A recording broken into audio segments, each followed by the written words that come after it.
Нет, хотели рекомендовать вам оставить их на панели, но, видимо, они там мешаются. Будут вам мешаться, поэтому... Очень большой, конечно. Кабель один, конечно. They were supposed to spend 6 months on the International Space Station, but unexpected events intervened, doubling the length of their mission. Today, NASA's Frank Rubio and Roscosmos cosmonauts Sergei Prokopyev and Dmitri Petelin begin their journey home to wrap up the longest spaceflight in history by an American and the third longest spaceflight ever. Welcome to Mission Control in Houston and the International Space Station Flight Control Room here at the Johnson Space Center in Houston, where flight controllers are working in concert with their Russian counterparts across the ocean at the Russian Mission Control Center as we prepare for the deorbit burn just 23 minutes from now of the Soyuz MS-23 spacecraft that will begin the final leg of a 371-day, 157 million-mile mission for Rubio, Prokopyev, and Petelin. We're standing by for more word on all of the developments that will lead up to the deorbit burn in less than 23 minutes. It will be a 4-minute, 39-second burn, a retrograde maneuver, a braking maneuver to slow the Soyuz down by 128 meters per second, allowing it to drop out of orbit with its sights set on a remote landing site in south-central Kazakhstan, just about 90 miles southeast of the town of Zhezkazgan, Kazakhstan. You're looking at a balcony view from a balcony camera of the Russian Mission Control Center outside of Moscow, where Russian flight controllers have been talking to the 3 crew members aboard the Soyuz spacecraft. We'll talk about undocking and all of the developments that have led up to this point in time and the return of these 3 crew members that you see in this picture. Sergei Prokopyev, the Soyuz commander in the center seat of the descent module of the Soyuz spacecraft. To his left and on the right of this picture is cosmonaut Dmitri Petelin, and on the left, NASA's Frank Rubio, who is the all-time record holder for the single longest spaceflight by an American astronaut.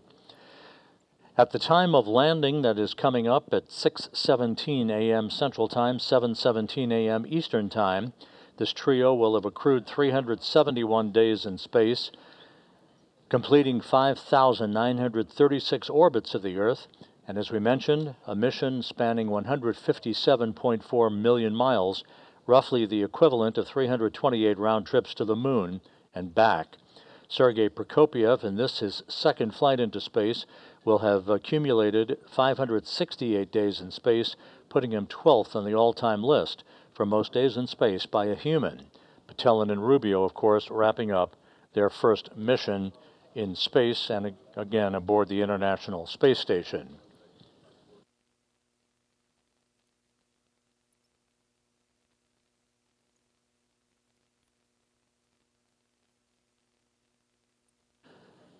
Some 5.5 hours ago, the crew members departing the International Space Station gathered in the Prichal module attached to the multipurpose laboratory module, Naoka, on the Earth-facing side of the Russian segment of the International Space Station to bid a final farewell to Rubio, Prokopyev, and Petelin that you see in the background at the hatchway to their Soyuz spacecraft.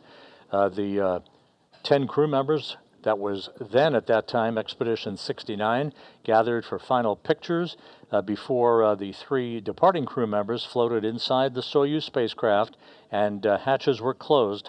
This hatch closed on the station side of the docking interface between the Soyuz and the International Space Station, followed a few minutes later by the closing of the hatch on the Soyuz side. There were leak checks conducted. The 3 crew members donned their Sokol launch and entry suits, conducted leak checks on those suits, and they were all set to depart the International Space Station.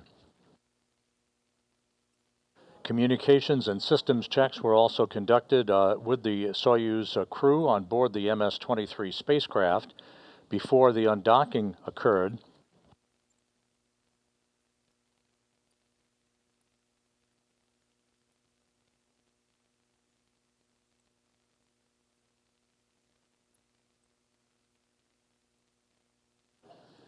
With all of the systems on the Soyuz spacecraft in good shape, the command was issued to open up the hooks holding the Soyuz in place to the Prichal module, and at 2:54 and 30 seconds a.m. Central Time, 3:54 and 30 seconds a.m. Eastern Time, the Soyuz departed the International Space Station as Rubio, Prokopyev, and Petelin left the complex that had been their home for more than a year. Within minutes after the undocking, two separation burns were conducted by the Soyuz engines to create an opening rate between the Soyuz and the International Space Station, allowing the Soyuz to move to a distance of some 24 miles away from the station where it currently resides, waiting for the final deorbit burn that is scheduled coming up at 5:24 and 9 seconds a.m. Central Time, 6:24 and 9 seconds a.m. Eastern Time.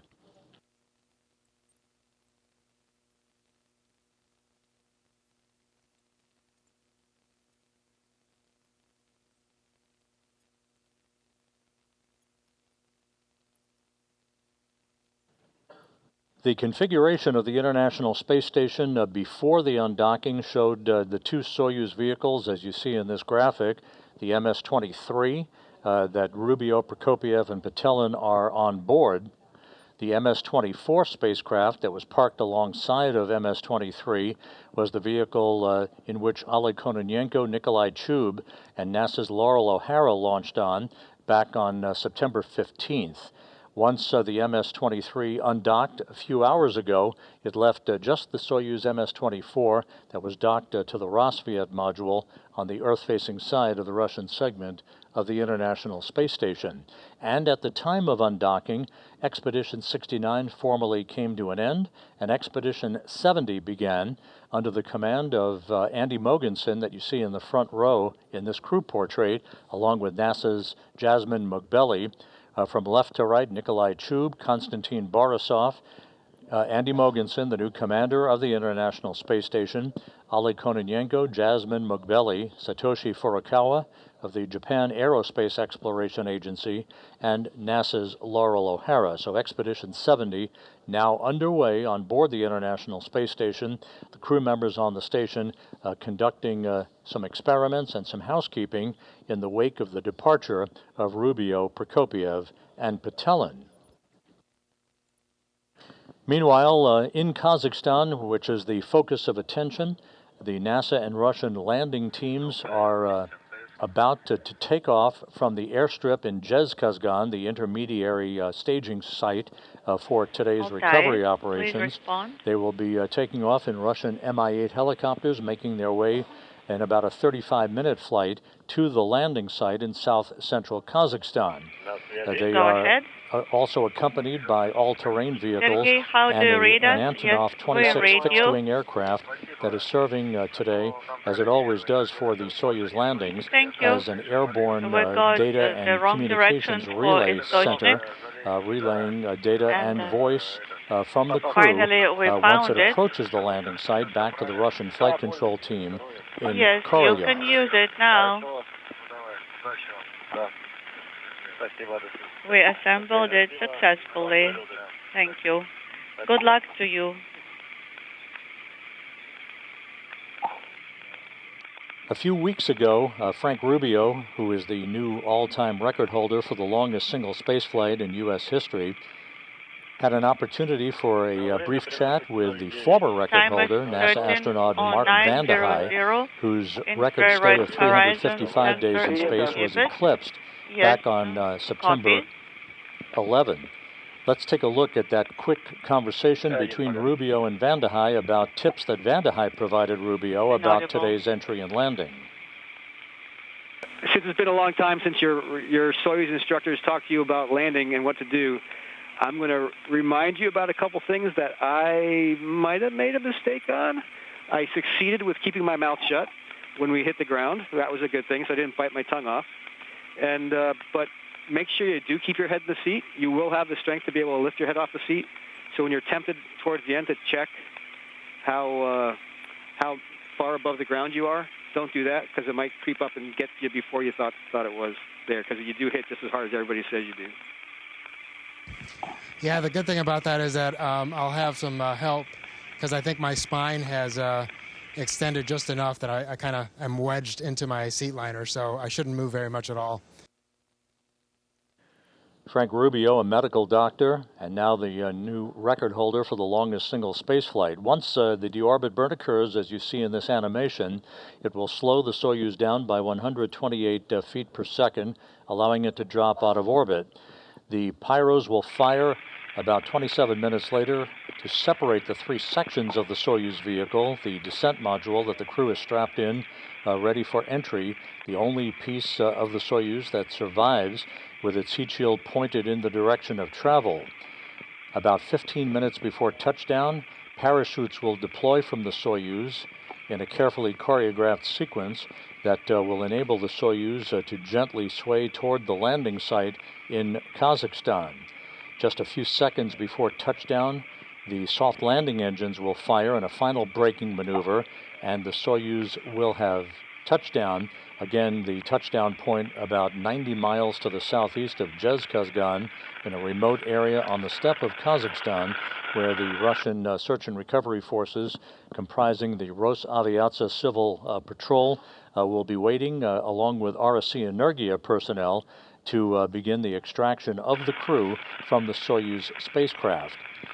Once out of the spacecraft, the crew will be placed in reclining chairs, comfortable chairs, to enable them to have a few minutes to regain their equilibrium.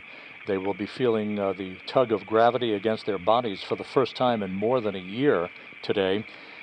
They will then be carried in those chairs to a nearby inflatable medical tent for medical exams and an opportunity to take their Sokol launch and entry suits off and get into more comfortable flight clothing. They will be then carried to three waiting helicopters, Mi-8s, Russian Mi-8 helicopters, for a 2-hour flight back to the staging city in Karaganda, Kazakhstan, where they will split up, Rubio boarding a NASA jet for a flight back to Houston, and the two cosmonauts, Prokopyev and Petelin, boarding a Gagarin Cosmonaut Training Center aircraft for their flight back to Star City, Russia, and their training base outside of Moscow.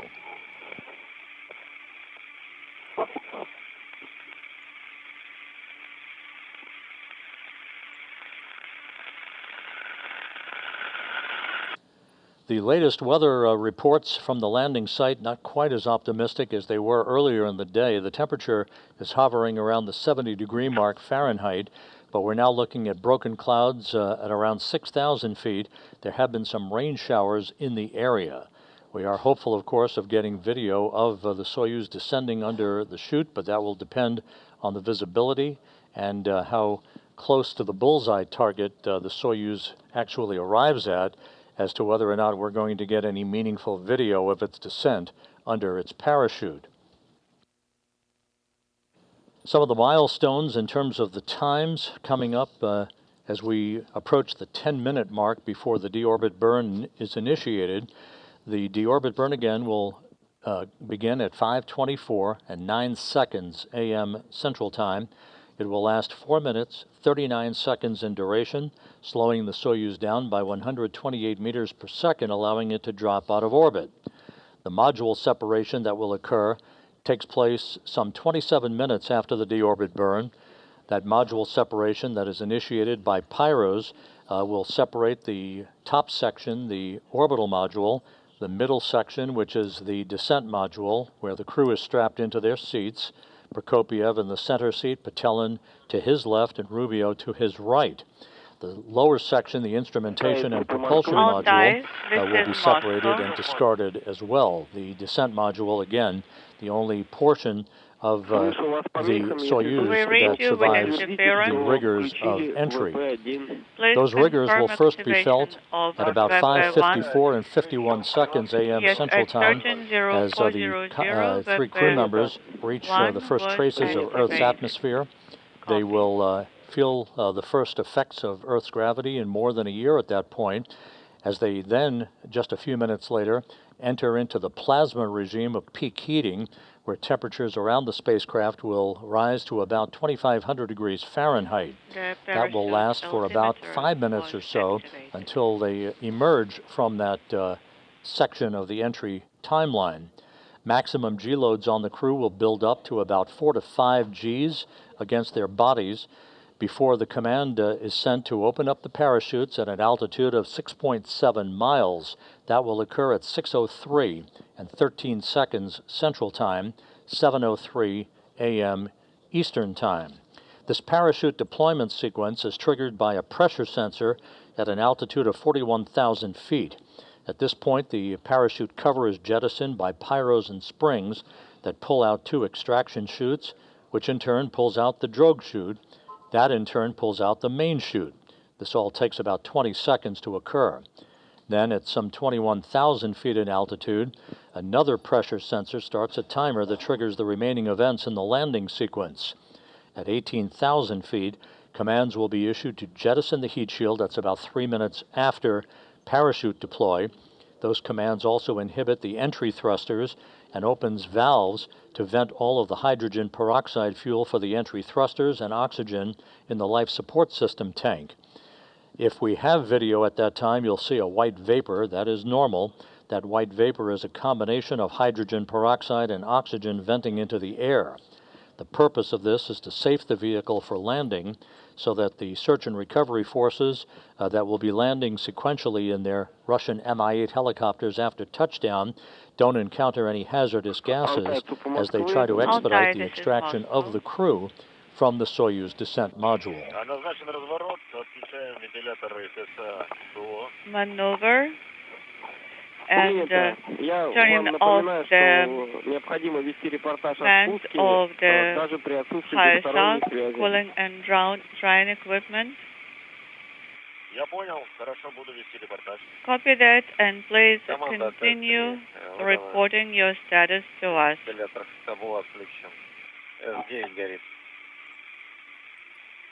And the This is Mission Control Houston, now just 7 minutes away from the deorbit burn, the initiation of the firing of the Soyuz engine that will last for 4 minutes and 39 seconds, slowing the Soyuz down by 128 meters per second. You'll hear call-outs from Soyuz commander Sergei Prokopyev.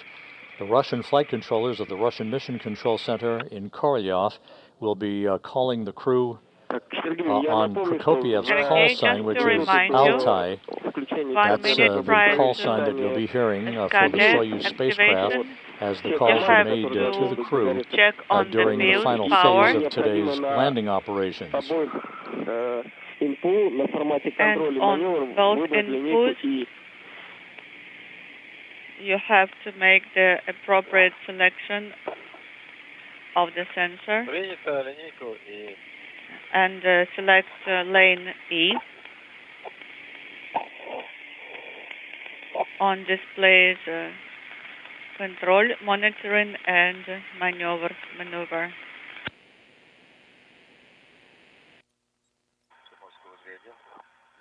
The 3 crew members are coming home in the Soyuz MS-23 that was launched in February as a replacement vehicle for the damaged Soyuz MS-22 that Rubio, Prokopyev, and Petelin launched on over a year ago in September of 2022.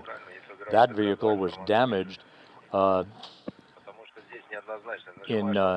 December 14th when it incurred a leak in its coolant system through its radiator.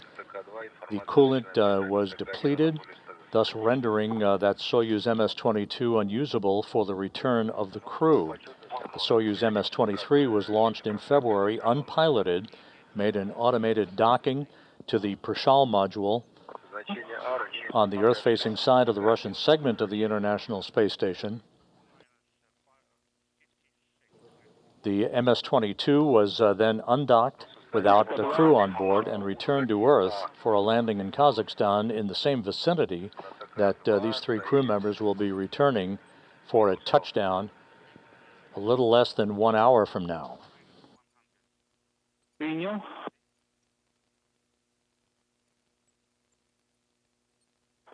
включены только пуск 1Б и пуск 1Г. Пуск 2А. Все остальные клапаны написано включены.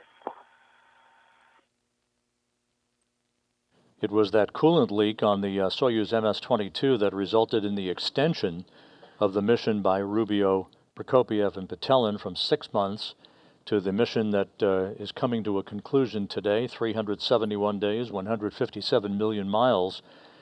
Again, Rubio comes home with the longest single spaceflight in U.S. history, and this becomes the third longest spaceflight ever, behind Valery Polyakov's 438-day mission to the Mir space station, followed by Sergei Avdeyev's Mir mission of 380 days.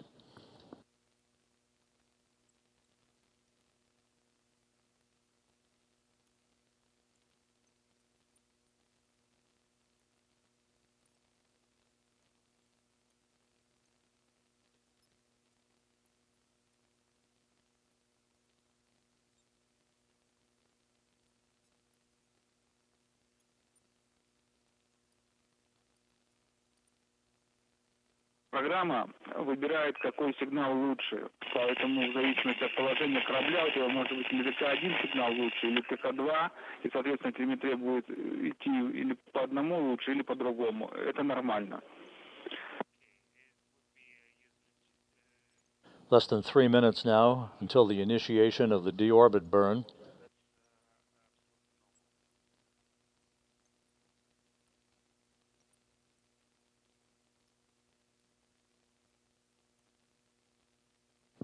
At the time of the deorbit burn, the Russian Mi-8 helicopters with the NASA Russian landing team will be taking off in sequential fashion from the airstrip in Zhezkazgan, the intermediary staging site for tonight's landing operations. An Antonov 26 fixed-wing aircraft will also be in the area. This airborne fleet will be conducting a racetrack pattern, flying around the landing zone, awaiting the arrival of the Soyuz vehicle. And immediately after touchdown, those helicopters will begin landing in sequential fashion to enable the recovery teams that are comprised of Rosaviatsa, the Civil Air Patrol Agency, as well as RSC Energia, to approach the spacecraft, make sure there are no toxic gases emanating from the Soyuz vehicle so that they can begin the process of opening up the hatch and extracting the crew.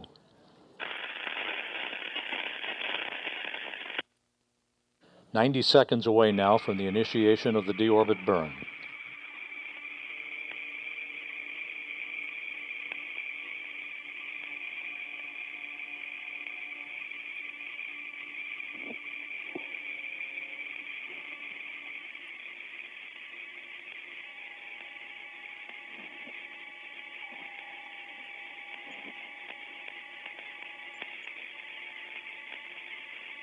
Минута до включения двигателя. 1 minute to engine activation and Bill's power is on. Copy. Идет открытие крышки СКД.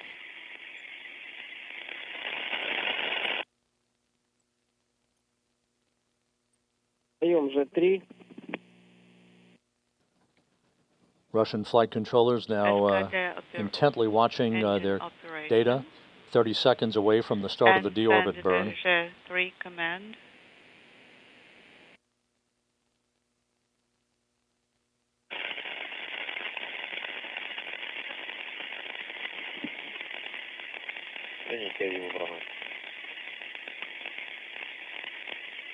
Inaudible. Standing by for the beginning of the deorbit burn.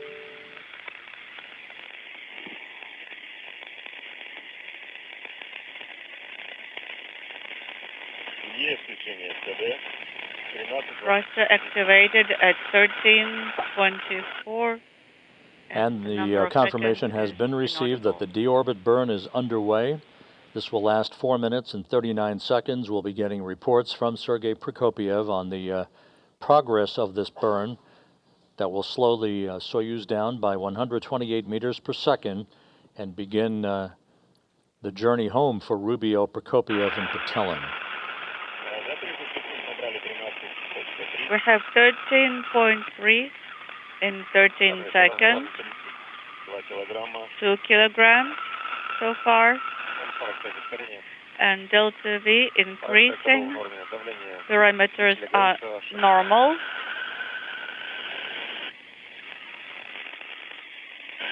Good report so far on the progress of the burn.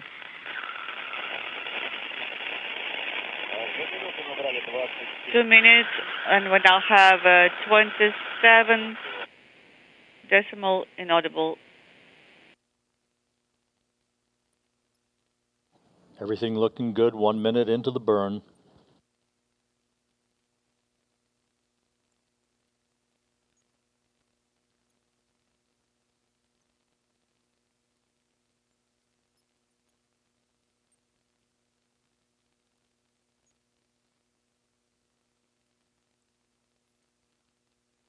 Three minutes left in the deorbit burn. Everything proceeding as planned.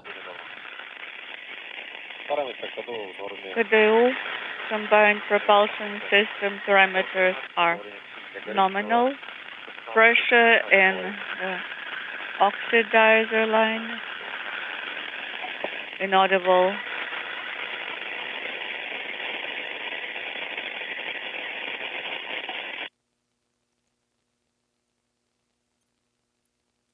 Pressure in the fuel line. 2 minutes, 10 seconds into the burn.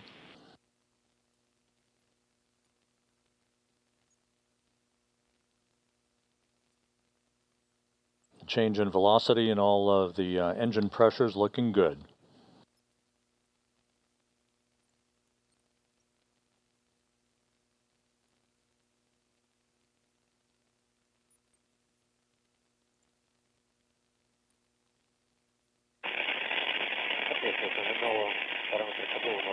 Parameters are nominal.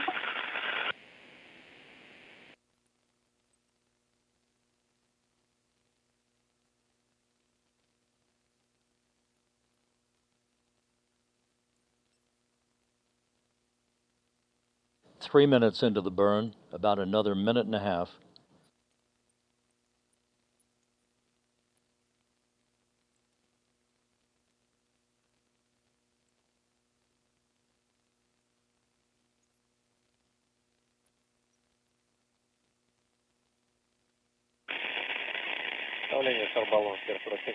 Pressure in the spherical tank is inaudible. 3.5 minutes into the burn, just about 1 minute left. 95 meters in 30 seconds, and the KDU combined propulsion system parameters are nominal.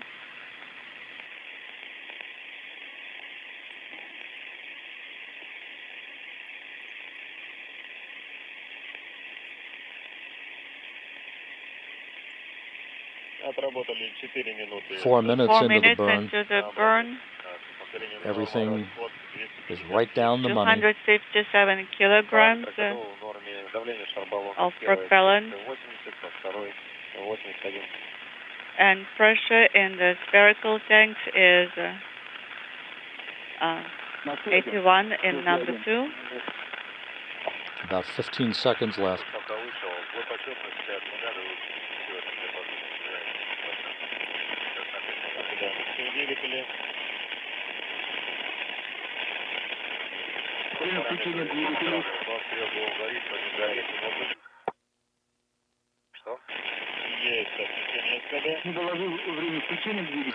And the deorbit burn is complete and perfectly normal. We have 4 minutes, 39-second braking maneuver. The Soyuz now is on its way home with Frank Rubio, Sergei Prokopyev, and Dmitri Petelin on board. Their journey coming to an end.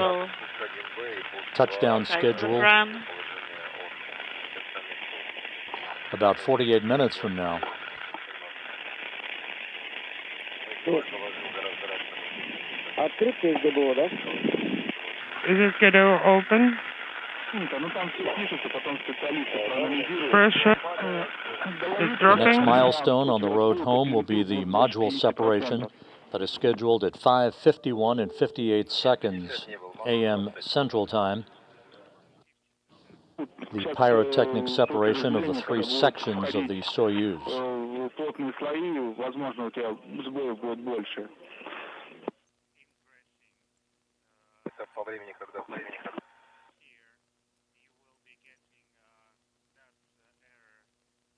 Примерно 51 минуту.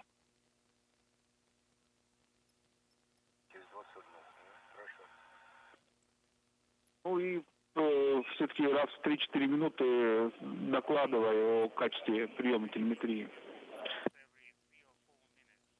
Хорошо.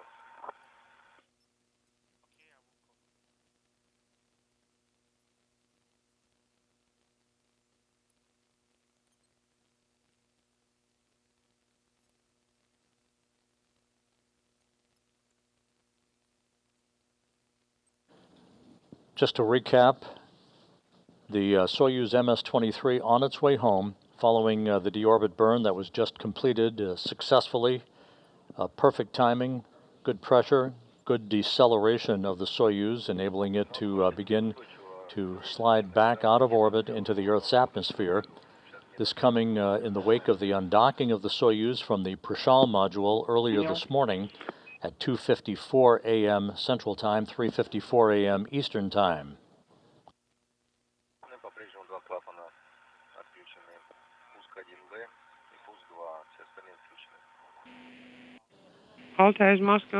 And again, in this animation, you'll see the next event. There is the module separation that will occur pyrotechnically. The descent module where the crew is located will enter the Earth's atmosphere. Temperatures around the spacecraft will build to about 2,500 degrees Fahrenheit, heading toward the landing site in Kazakhstan.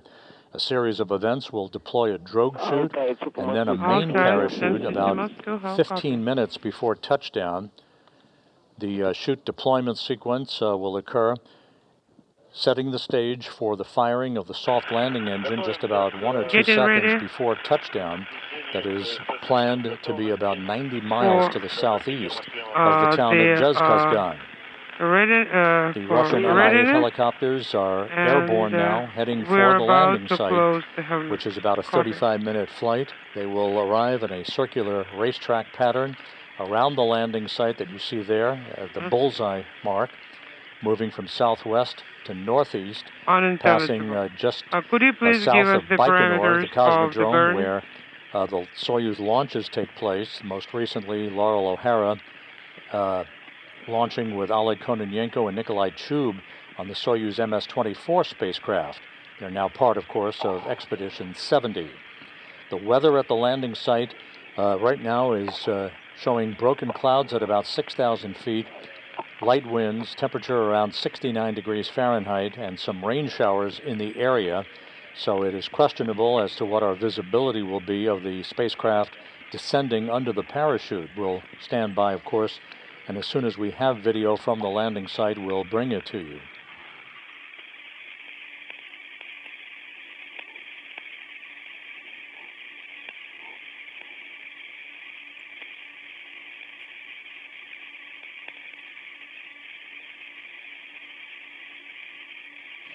We're about 44 minutes away from touchdown.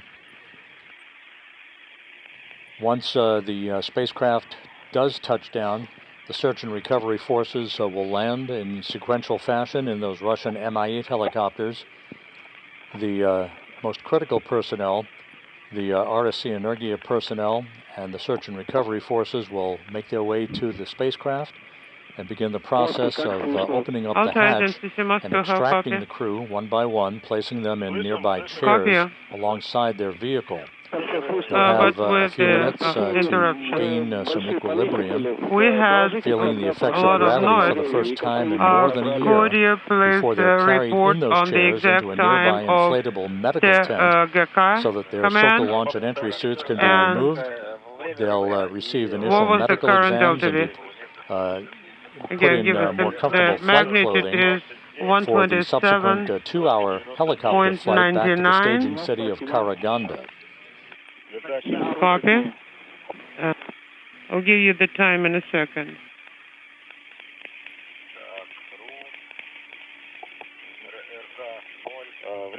Okay, main engine cut off, command 132847.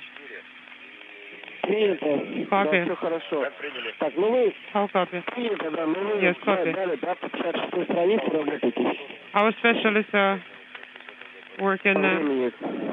One thing that we'll note here, in accordance in with the about time. 8 minutes, as the Soyuz moves to a distance of about We 87 do not miles copy away you from the well. International Space Station, We are working on page its 56, descent towards correct? Yes. the beginning of the traceable Steps on page sensors of Earth's 56. atmosphere, that will And end probably after guaranteed you voice communication exit plasma, with the we'll have Soyuz another through a VHF relay to session. the International Space Station itself.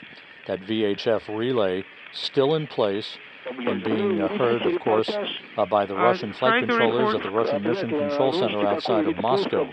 So, starting at about 5:42, the communications from the Soyuz will be a bit choppy. And They may lose report on comm how you for a feel. while, especially as the You're Soyuz coming descends from very, into the very peak far heating away. regime for about 5 minutes. That peak heating regime will begin at about 5:56 a.m. Central Time. Often communications is lost for several minutes until the Soyuz emerges from that plasma regime that builds up that ionization around the spacecraft itself. At that point, the Soyuz will begin to approach the area where voice communication will be established with the Antonov fixed-wing aircraft that is flying in the vicinity of the landing site to relay data from the spacecraft as well as voice back to the Russian flight control team in Korolyov.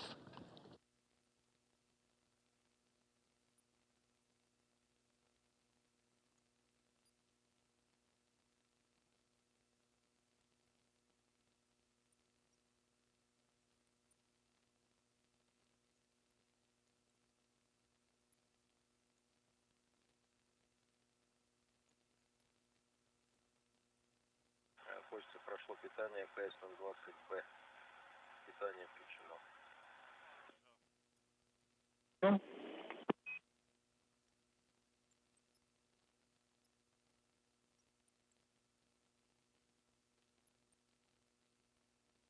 Канал В по-прежнему в отключенном состоянии рисует. 3 countdown clocks here in Mission Control are ticking backward towards major events that are upcoming. The separation of the 3 sections of the Soyuz about 14.5 minutes from now. The opening of the parachutes some 25.5 minutes from now. Landing now just under 40 minutes southeast of Zhezkazgan, Kazakhstan. Сбои сейчас повысились от 0 до 31. В диапазоне ходит процентов. Спасибо. In addition, right after the completion of the deorbit burn, the orbital module, the top section of the Soyuz spacecraft, the 3-section Soyuz spacecraft, it was depressurized about 10 seconds after the conclusion of the deorbit burn, setting the stage for the module separation that's coming up.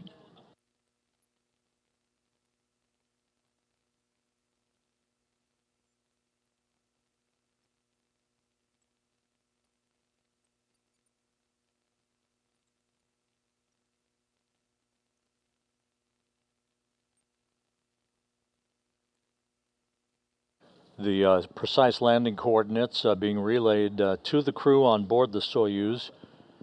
The current projection by the ballistics officers for the RSC Energia team at the Russian Mission Control Center shows the landing site at 47.20 degrees north, 69.39 degrees east. That is where the search and recovery forces will be positioned to greet the Soyuz crew following touchdown, which occurs now 38.5 minutes from now.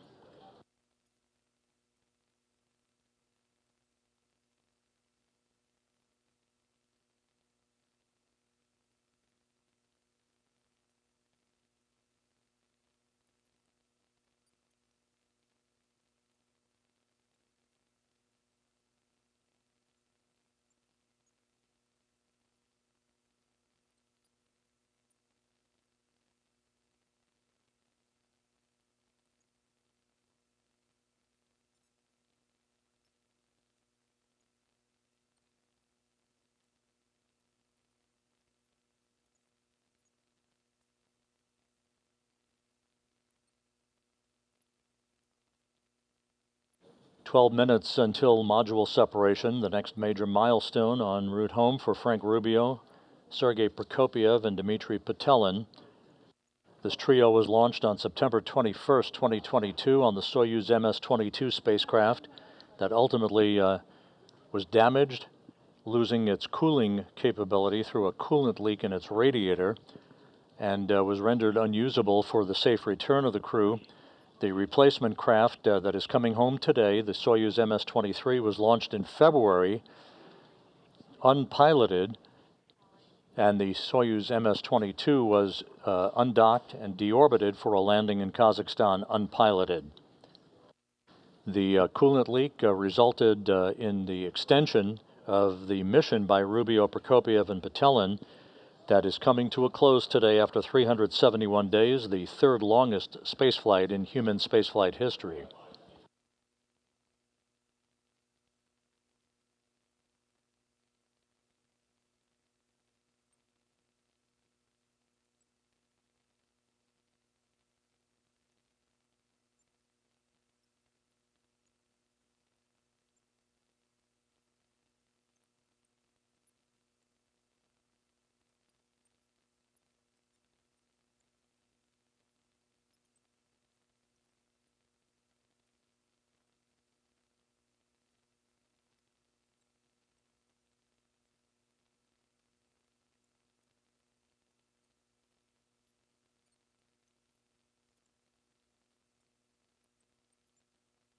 The Russian Mi-8 helicopters are some 20 minutes out from the landing site, having taken off from the airstrip in Zhezkazgan en route to the touchdown point, which is about 90 miles to the southeast of Zhezkazgan.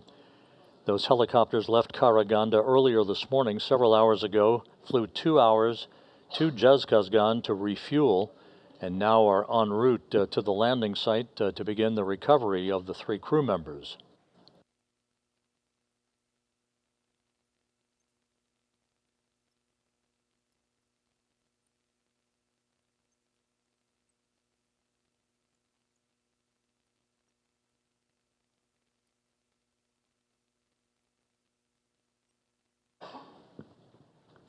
And we've reached the point where the Soyuz is far enough away now from the International Space Station that the voice communications relay capability through the station is no longer available or should not be available, so communications may be a bit sporadic and choppy from this point on through the descent through the Earth's atmosphere.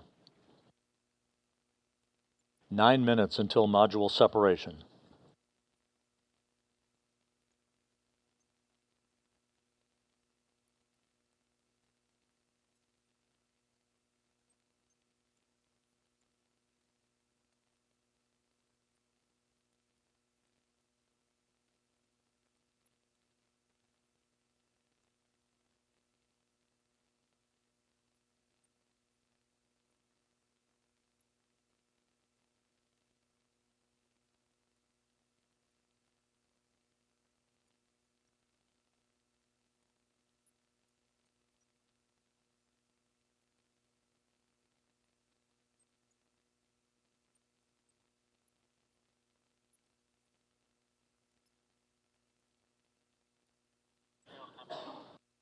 All of the events leading up to this point in today's return of Rubio, Prokopyev, and Petelin have gone by the book.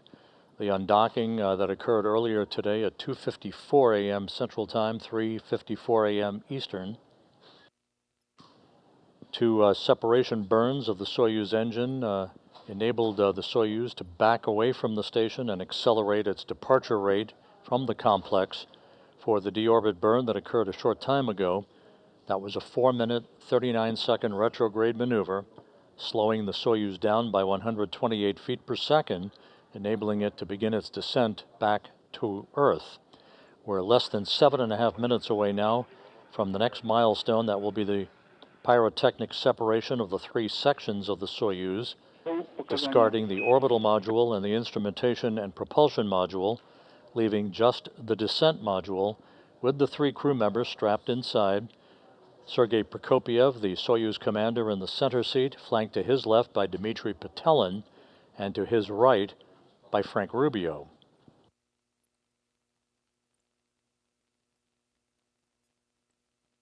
Олег, какие данные АРУ?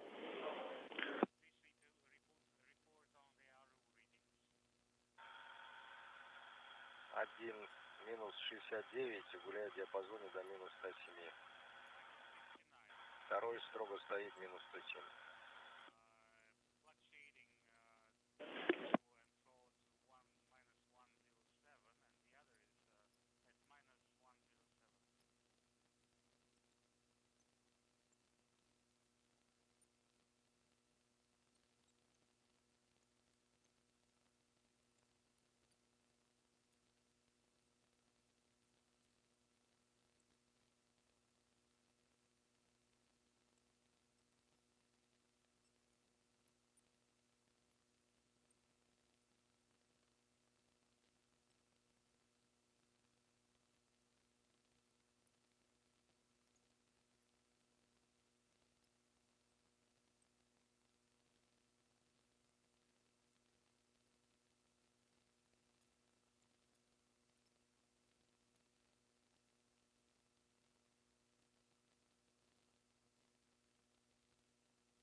Again, voice communications not possible again through the relay from the International Space Station from the Soyuz spacecraft at this moment.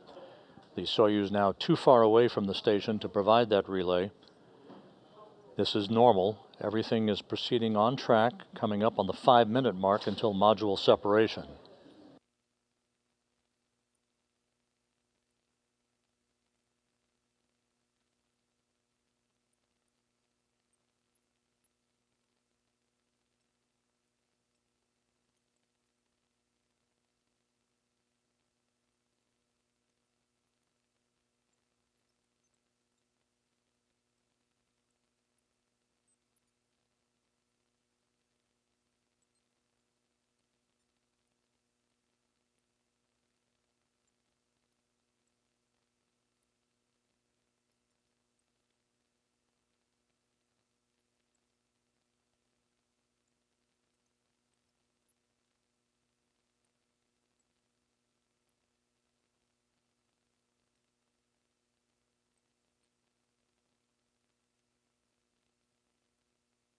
Just to recap, the module separation is scheduled just a few seconds before 5:52 a.m. Central Time, 6:52 Eastern.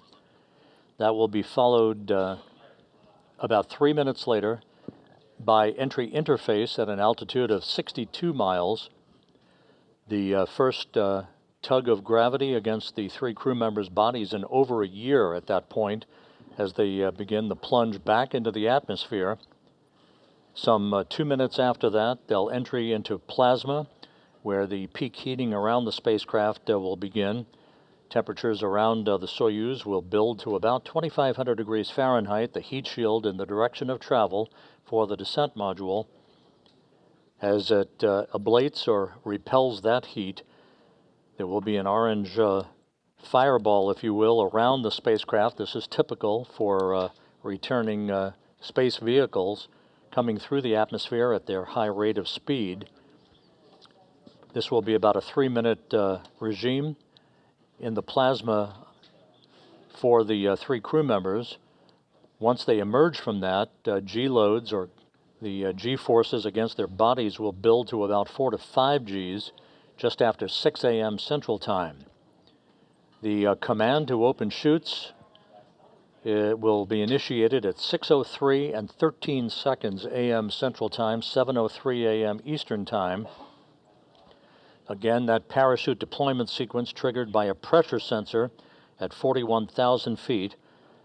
The main parachute cover will be jettisoned by pyros and springs, pulling out 2 extraction chutes, which in turn will pull out the drogue chute, and in turn pulls out a main chute, about 20 seconds for all of that to happen.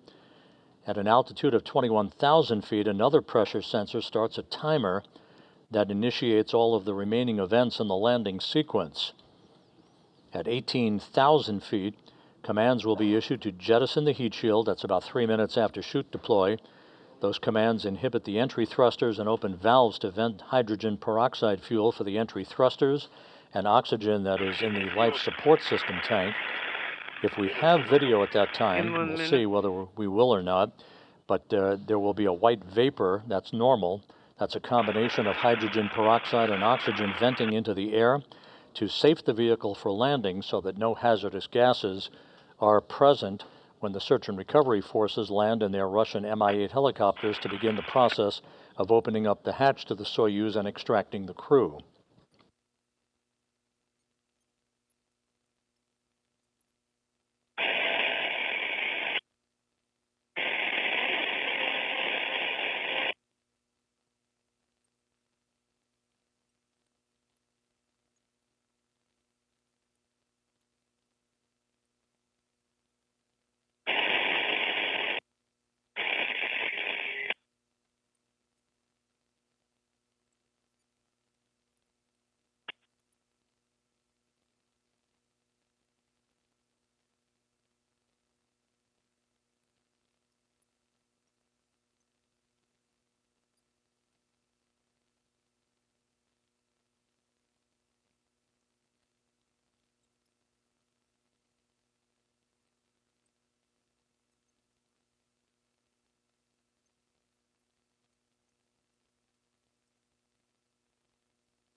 We should be about 30 seconds or so away from module separation. We'll be standing by for that confirmation.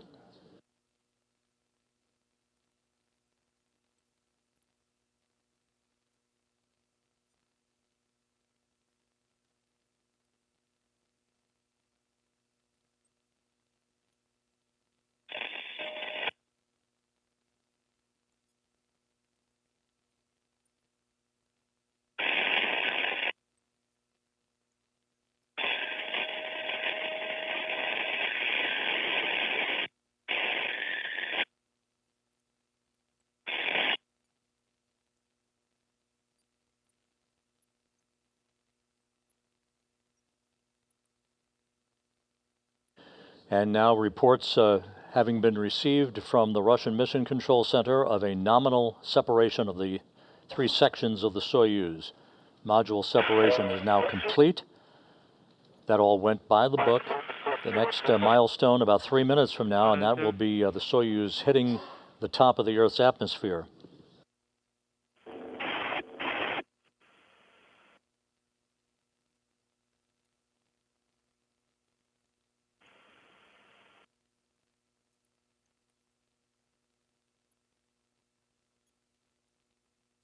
Maxwell station on 2 for OCT2.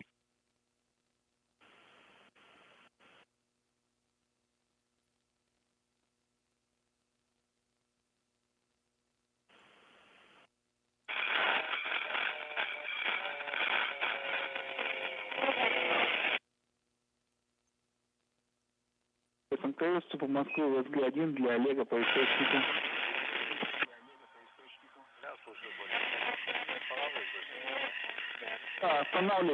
The Russian Mi-8 helicopters, part of the Rosaviatsa search and recovery forces, are nearing the landing site southeast of Jezkazgan to move into a racetrack pattern, an oval-shaped pattern around the landing zone, awaiting the arrival of the Soyuz spacecraft with touchdown scheduled about 23 and a half minutes from now.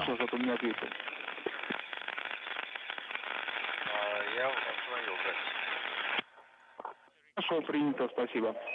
10:53:30.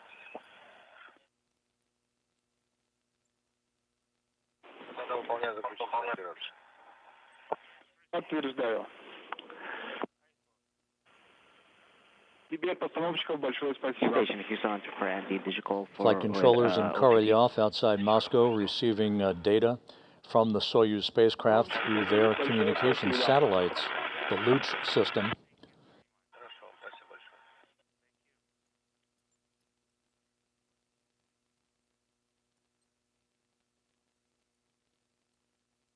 The Soyuz now has entered the Earth's atmosphere. The three crew members feeling the first effects of gravity on their bodies in 371 days.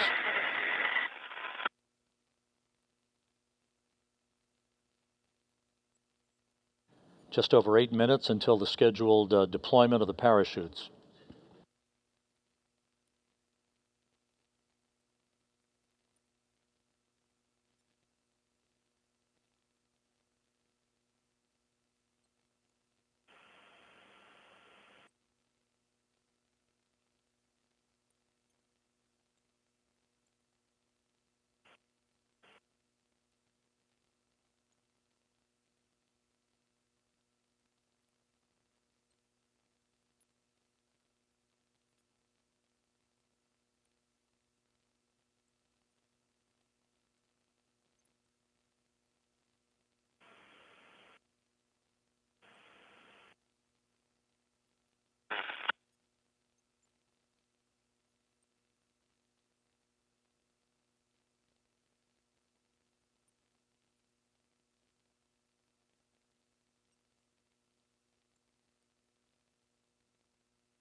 The Soyuz currently descending through the Earth's atmosphere, 6.5 minutes to go until the commands will be sent to begin the parachute deployment sequence.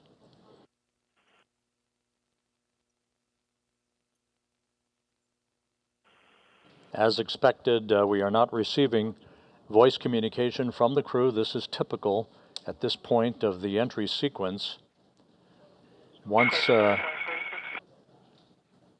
the spacecraft passes through the plasma regime, the period of peak heating, we should be hearing from the crew once again, with communications relayed through the Antonov 26 fixed-wing aircraft in the vicinity of the landing site.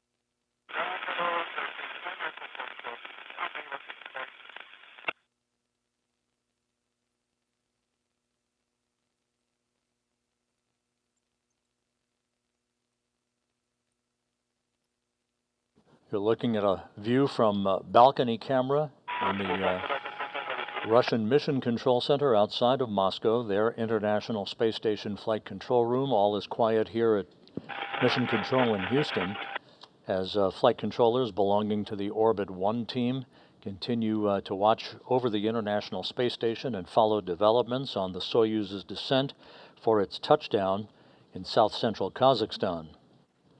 Landing is scheduled just over 19 minutes from now.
As we approach the top of the hour, we'll be standing by for confirmation of a chute deploy that is scheduled just over 3.5 minutes from now. The Soyuz should be emerging from that plasma regime any minute.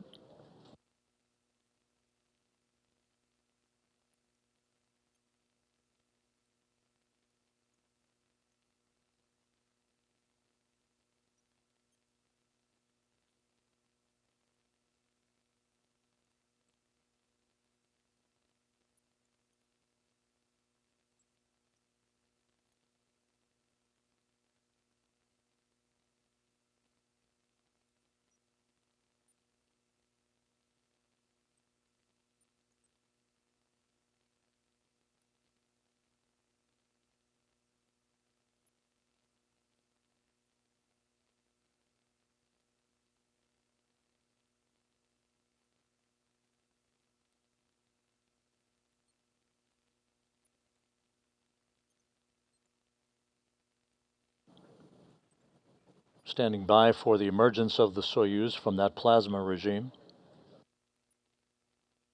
This is the point where the crew is experiencing maximum G loads on their bodies of about 4 to 5 Gs.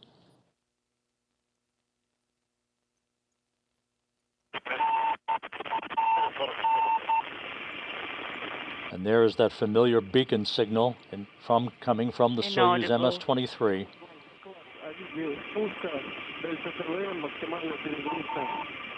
A report on maximum G.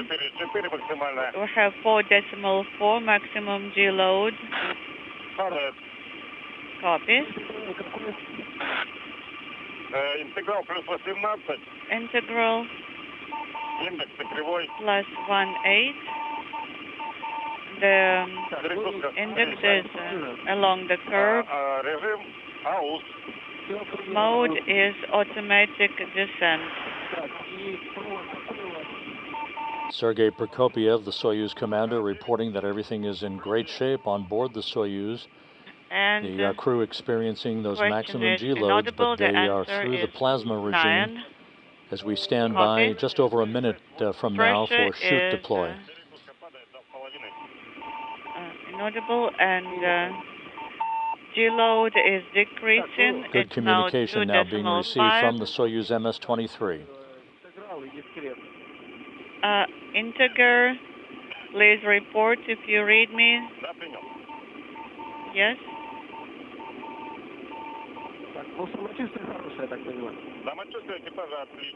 And how are you feeling? We are feeling great. Thank you.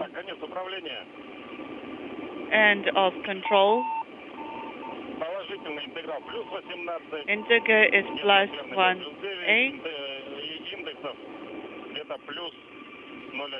Index positive plus 1. Copy.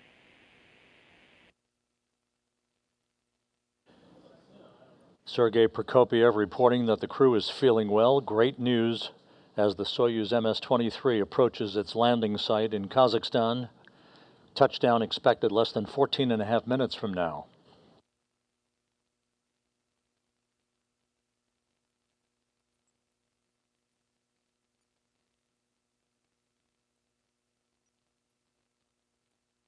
We should be getting confirmation momentarily on the opening of the chutes. On space to ground 2 for JAWS and collab lab.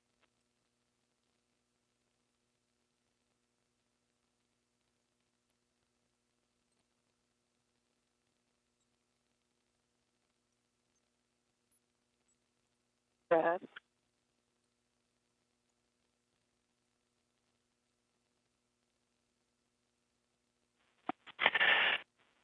The Russian Mi-8 helicopters, part of the search and recovery forces, are approaching on station in the landing zone around where the Soyuz will touch down 13.5 minutes from now.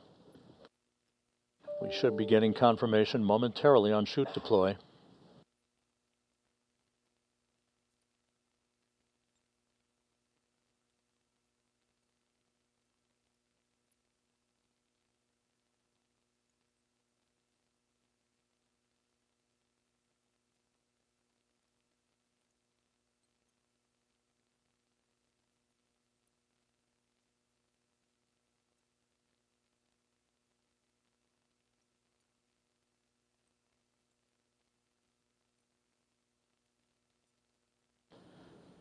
Twelve and a half minutes until touchdown. Still awaiting confirmation from the search and recovery forces that they have the Soyuz in sight under its parachute.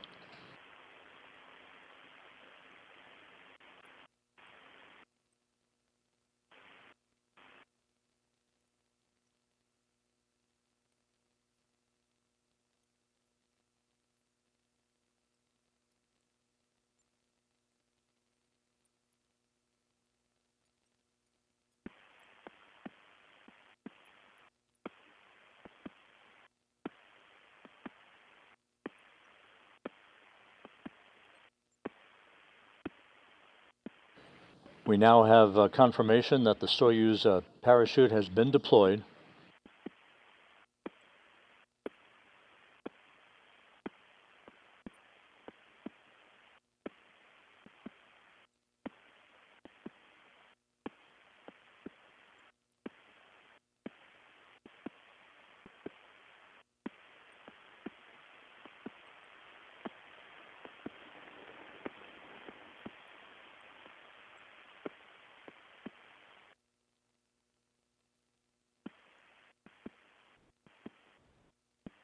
Once again, the Soyuz MS-23 is now descending toward its landing. Just about 11 minutes from now, its parachute has deployed. The crew is feeling well, according to Sergei Prokopyev, the Soyuz commander. All of the entry events have gone by the book to this point.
The skies are quite overcast at the landing site. Temperatures around 69 degrees. We're still waiting for video from the landing site. But the Soyuz has deployed its parachute, and everything is continuing to go as planned for an on-time touchdown just about 9 minutes and 40 seconds from now.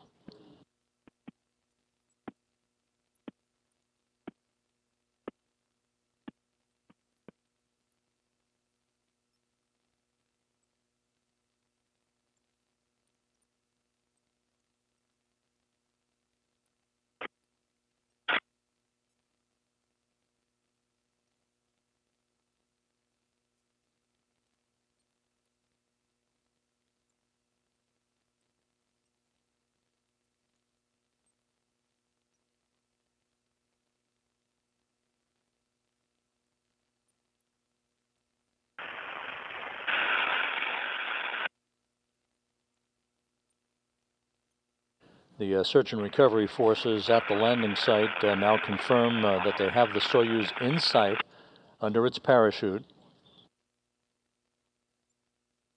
All of the events to this point have been a winner. Everything has gone according to schedule, and the crew, according to Sergei Prokopyev, the Soyuz commander, is feeling well. Just 8.5 minutes until touchdown.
Now about 7 minutes until touchdown. Everything continuing on course.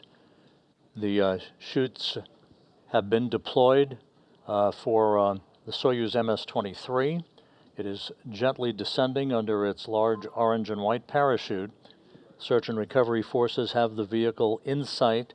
The Russian Mi-8 helicopters are circling the landing zone waiting for touchdown, at which point they will descend and land in sequential fashion to begin the process of arriving at the capsule and extracting the crew.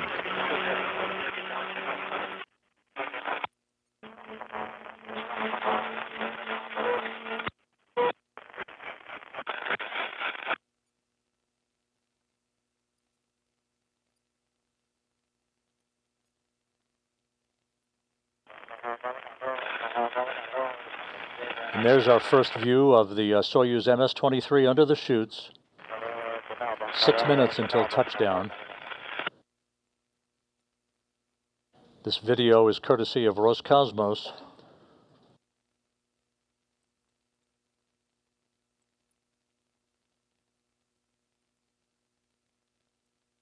Soyuz descending at its normal rate of descent. Search and recovery forces are reporting back that everything is looking good from their perspective.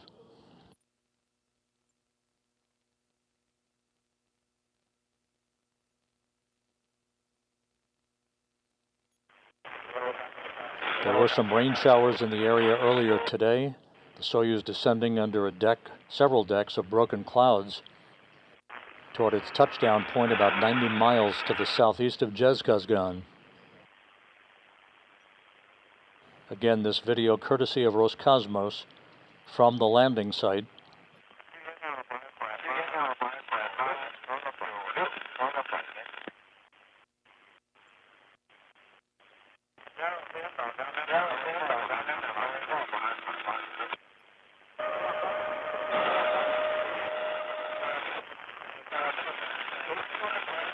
Inaudible. Less than 5 minutes to go until touchdown. The extended mission of Frank Rubio, Sergei Prokopyev, and Dmitri Petelin is now in the home stretch.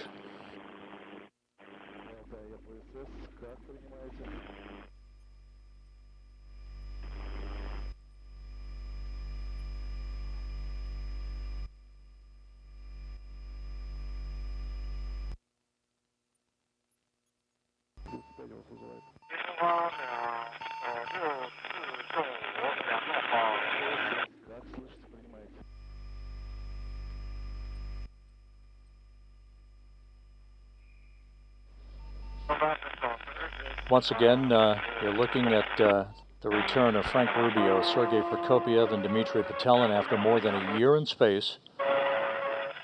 Less than 4 minutes from touchdown on the desolate steppe of Kazakhstan.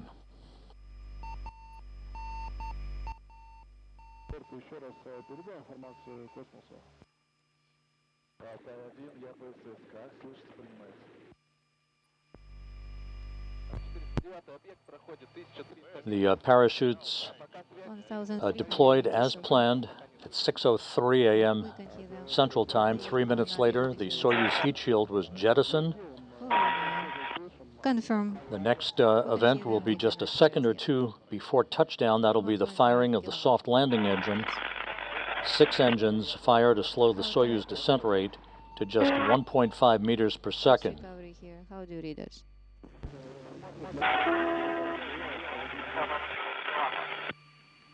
Inaudible. We observe you.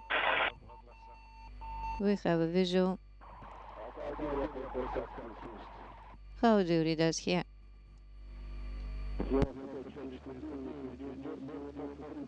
Area 95,553. Search and recovery forces communicating directly now with Sergei Prokopyev, saying that they have a good visual on the spacecraft. Just over 2 minutes until touchdown. It has been 1,000 meters. We are not able to connect with them in audio yet. We can hear them, they are not hear us yet. It has been 1,000 meters. We hear them, they are not. Less than 1,000 meters from touchdown.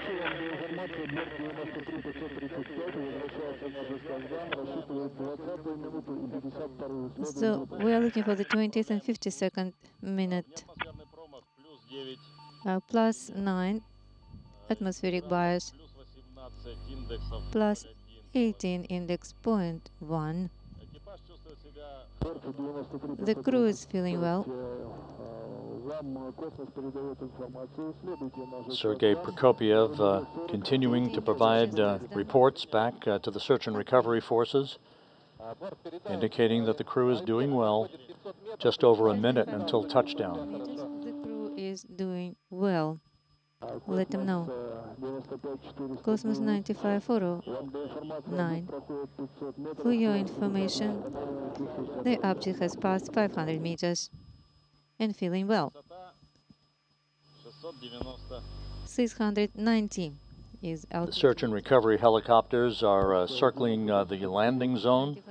We might see one of those helicopters come into view shortly as the Soyuz is less than 500 meters off the ground. We have come with the crew and they're feeling well. Prepare. 100 meters to ground. 100 meters to go. The crew being told to brace for touchdown. Object getting close to touchdown. Object touchdown. Touchdown confirmed at 6:17 a.m. Central Time. Rubio's record ride comes to an end as he, Prokopyev, and Petelin return to Earth after a 371-day, 157-million-mile journey at the International Space Station. The third longest flight ever in human spaceflight history is over with a pinpoint landing on the steppe of Kazakhstan. Altai. Search and recovery here. How do you read?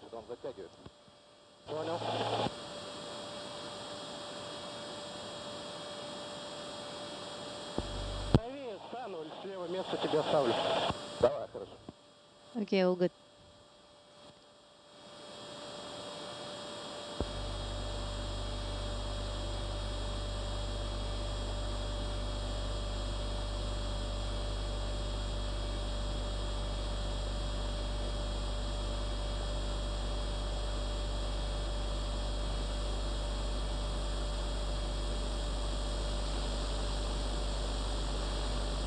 Once again, Soyuz MS-23 has landed on the steppe of Kazakhstan.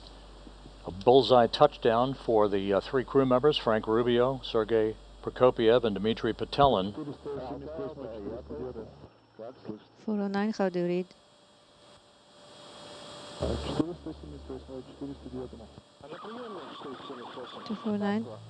Landing occurring as planned at 6:17 a.m. Central Time, 7:17 a.m. Eastern Time, 5:17 p.m.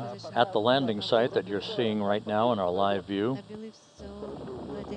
About an hour and 53 minutes before sunset. Houston on Space Ground 2, no response required. Just want to let you know our friends have landed safely.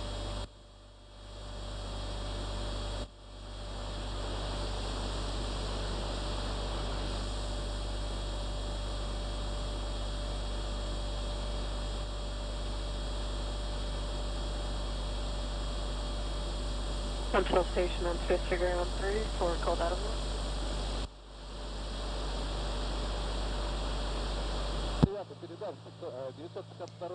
952 is on the ground.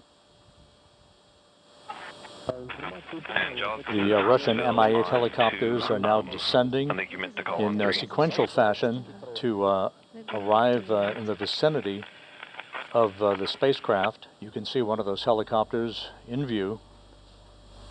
The all-terrain vehicles will be moving toward the spacecraft as well, repositioning themselves to enable us to get video of the recovery process, the extraction of the crew, and the crew will be placed in reclining chairs next to the Soyuz MS-23 for a few minutes to regain their equilibrium before they're carried in those chairs to a nearby inflatable medical tent where they will doff their Sokol launch and entry suits, get into more comfortable flight clothing, and then make their way with the assistance of recovery personnel to 3 helicopters, one for each crew member, for a 2-hour flight back to the staging city of Karaganda.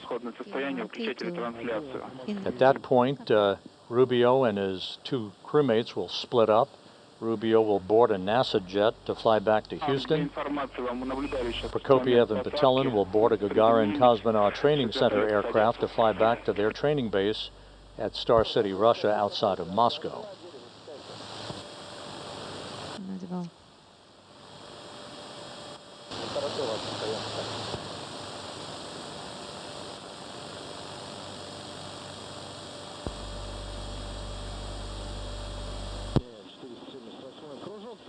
Echo 77, I will circle one more time. Okay.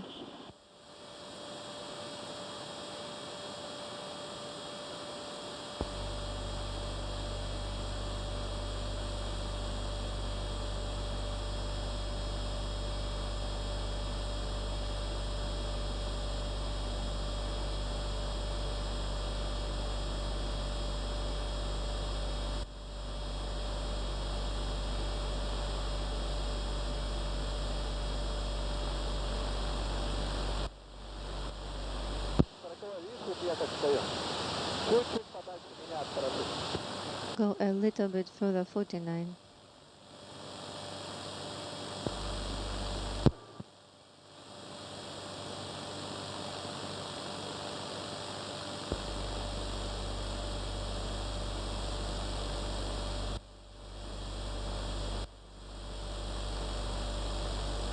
In this view, you can see Russian Mi-8 helicopters landing in the vicinity of the spacecraft that's just out of the field of view. The all-terrain vehicle that carries this television equipment that you saw the landing from will be repositioning itself a short time from now and make its way to the Soyuz as it documents for us, and hopefully we will be seeing the extraction of the crew and the crew being placed in those reclining chairs by the capsule.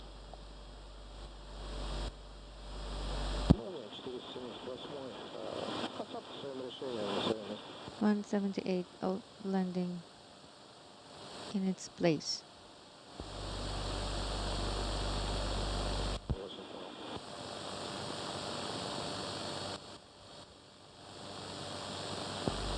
At the Russian Mission Control Center in Korolyov outside Moscow, the Russian words "Jest Posadka," they've landed, and a greeting welcoming Frank Rubio back after his record-setting mission for an American astronaut of 371 days in space.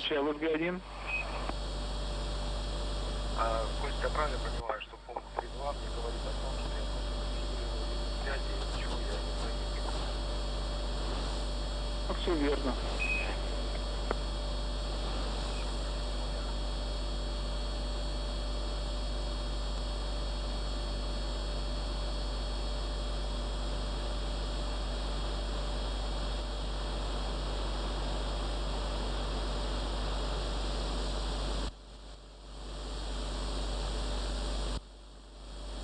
Космос 95-409. 95-409, группа села и помните координаты. 09, checking coordinates. 47 градусов, 16 минут. 47 degrees, 16 minutes, 47 seconds. 49 минут, 39 секунд. 1 minute, 39 seconds.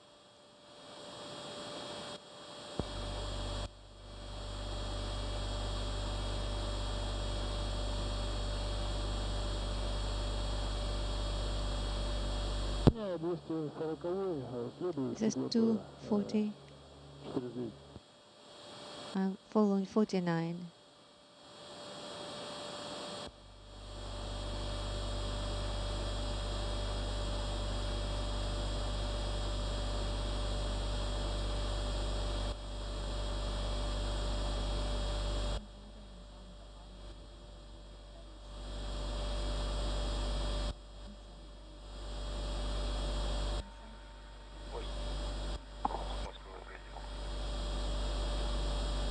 Алекс.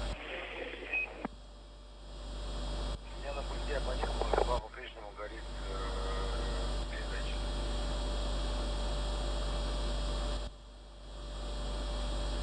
То есть на первом пульте абонент зажата первый флеш, на третьем первый флеш, на втором зажата третий и по-прежнему горит передача.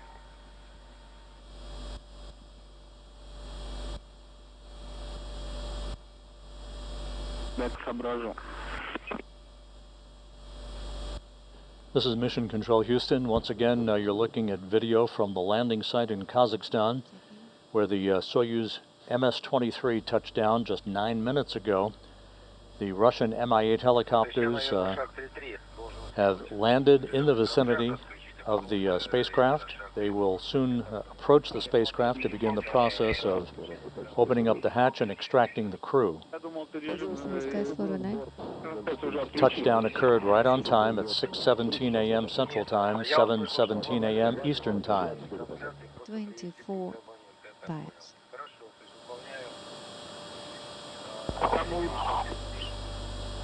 Там два пульта, просто вот один режим включения ретрансляция, а другой уже конфигурация пультов абонента. Вот. Я понял. Я услышал, что режим трансляции мы отключили. Все, выполняю шаг 9, что же условия. Хорошо.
В 95-409. 95 4 95-409.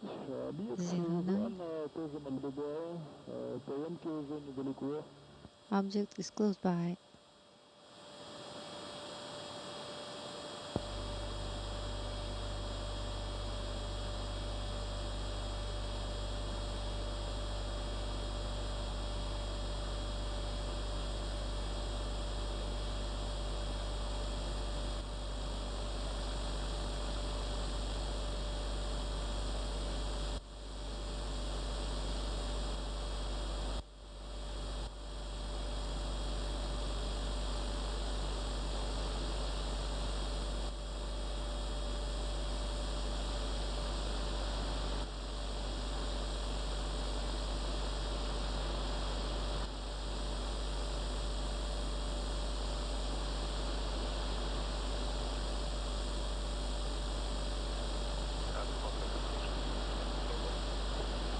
Связь ВСГ-1, слышу хорошо, как меня. Я слышу хорошо и Кость выполнил шаг 4, включил команду, выдал команду на включение КВ-1. Сейчас шаг 4, не расслышал, что за шаг ищу. Все, вижу. This is Mission Control Houston. Once again, the greeting on the front screen of the Russian Mission Control Center, welcoming home Sergei Prokopyev, Dmitri, Petelin, and Frank Rubio after their 371-day mission. Touchdown occurred about 13 minutes ago at 6:17 a.m. Central Time, 7:17 a.m. Eastern Time. It was a pinpoint return for the crew, landing just as planned, about 90 miles southeast of the town of Kazakhstan.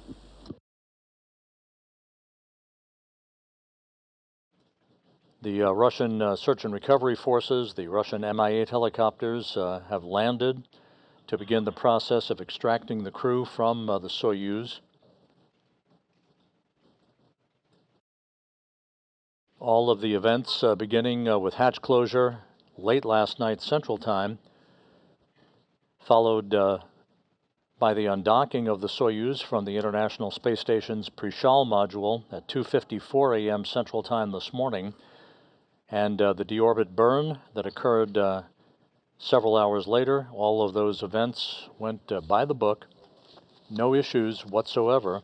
Sergei Prokopyev reporting to the search and recovery forces in the final minutes before touchdown that the crew was feeling well and ready for their return to Earth. Такое давление на борту 742, по манометру на время 11:33, давление в ПРК 240, все работы выполнены. Значит, по дополнительным работам курсе 30 минут социальной сети, 15 минут съемка жизни на станции. На борт пришли радиограммы 81, 77, 74, 75, 76, 79. Готов 14 слов. Форма связи. Олег, проверь, пожалуйста, если с радиограммой 8179 файл приложенный МСО 19 почерк 2.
This is Mission Control in Houston. We're still waiting for video from the spacecraft at the landing site. The search and recovery forces are there. They are beginning the work to extract the crew from the spacecraft. So far, we do not have video alongside the spacecraft itself. The video resources at the landing site have to be repositioned from where they were to show us the touchdown that occurred about 18 minutes ago.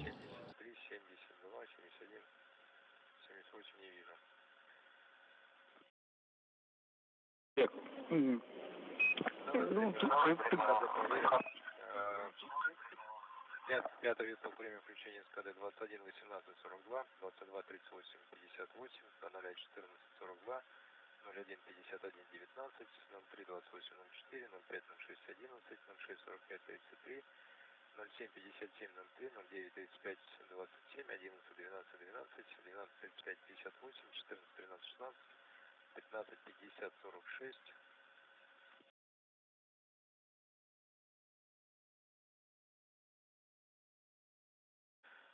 27 07 19 00 54 20 35 22 22 07 27 23 26 27.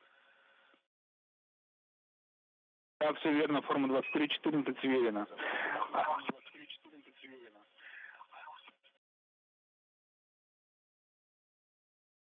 Так, еще раз обновляю радиограмму, посмотрю.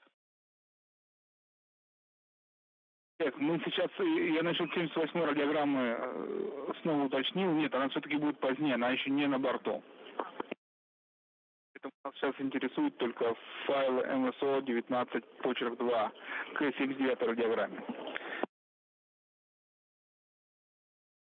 Сейчас к 79-й посмотрю, что-то у себя не открывается.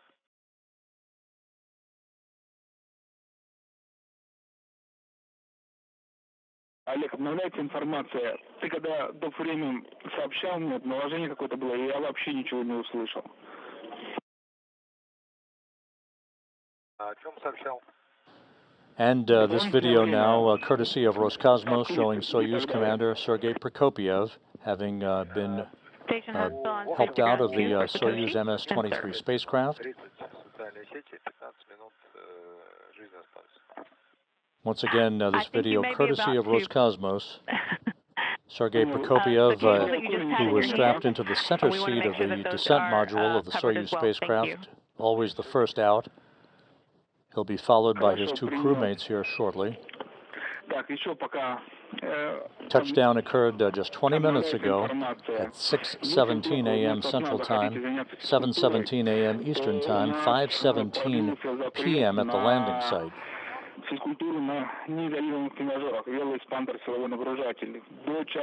Crew home after 371 days in space, the third longest space flight in history, and of course for Frank Rubio, the longest single space flight by an American astronaut. Did you realize that we are finally on the ground? It's more than a year. Well, the result is amazing. Just perfect, just ideal. The overload was 4.5, greater than last time.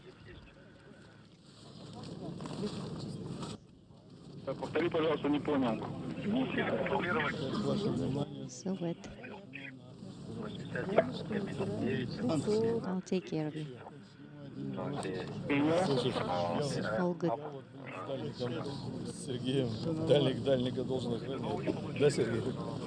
I'll just stay here, take care of you too. Don't turn, just stay where you are.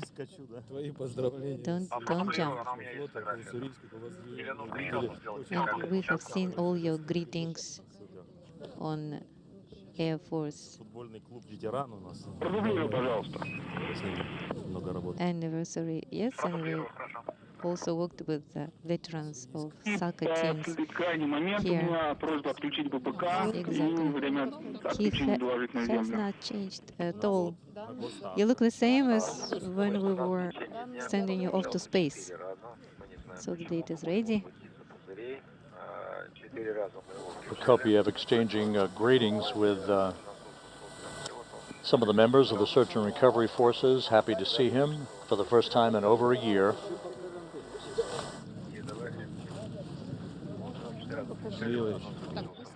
And from the view we just had, it appeared as if the Soyuz was pulled over onto its side as opposed to being upright. Thank you.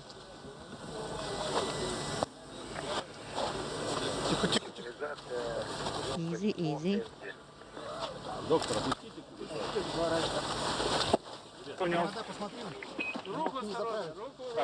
Check the arm. Check the cables.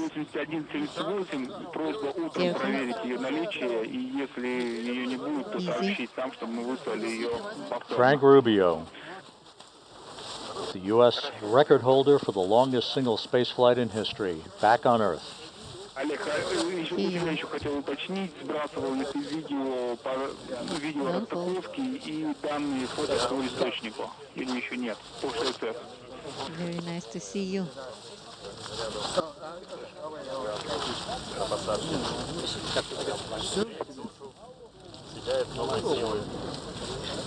So great. Скринул, тогда отпишись потом и все.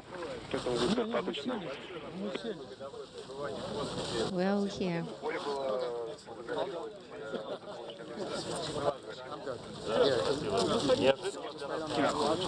А видео было у тебя, запись видео потом. All went well. Я про это видео.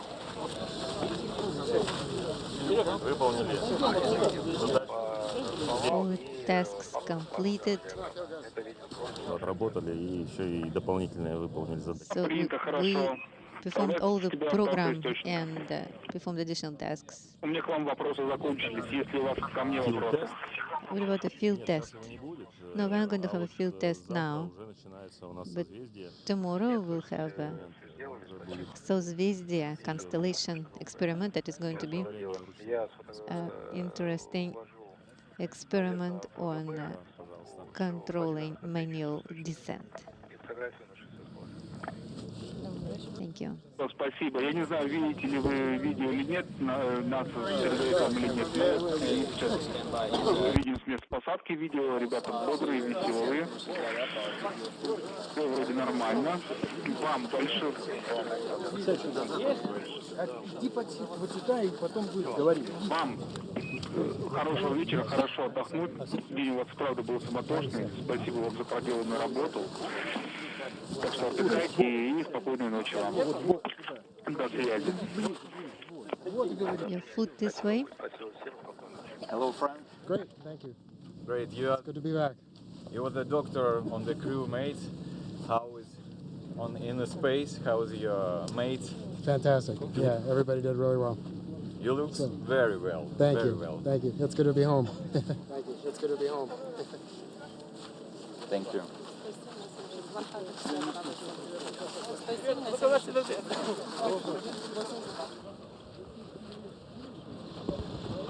Once again, the view from the landing site, right by the Soyuz MS-23. Frank Rubio on the left, Sergei Prokopyev on the right.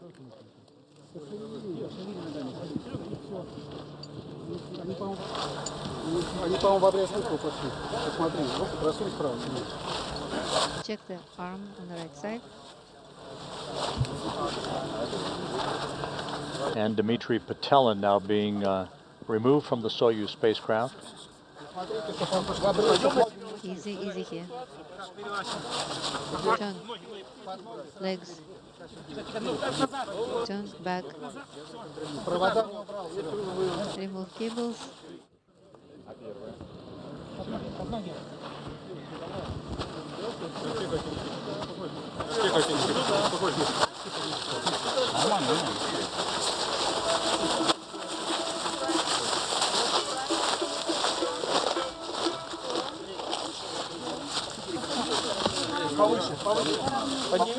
Little higher.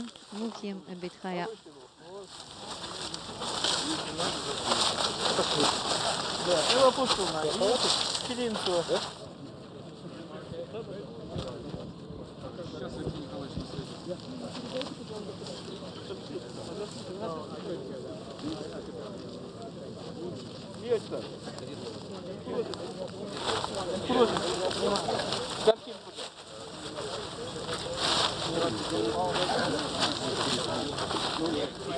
Frank Rubio receiving congratulations there from Joel Montalbano, the International Space Station Program Manager, who along with NASA's Chief Astronaut Joe Acaba, part of the NASA team on site.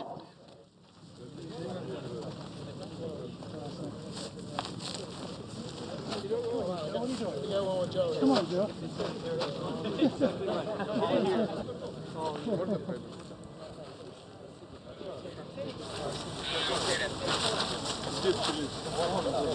Серега!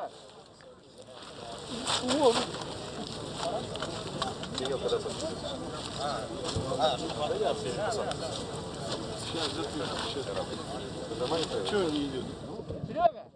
Sergei?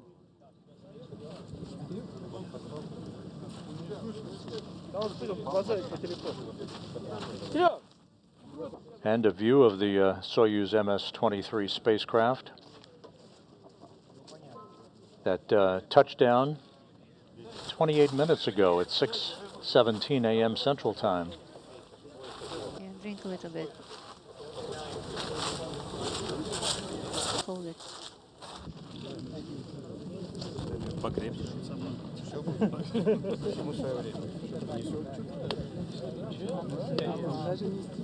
Everything is in due time.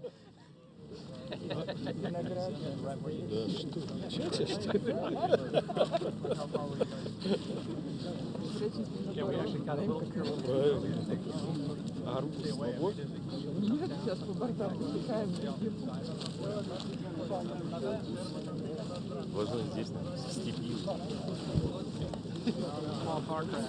here in the steppe of Kazakhstan.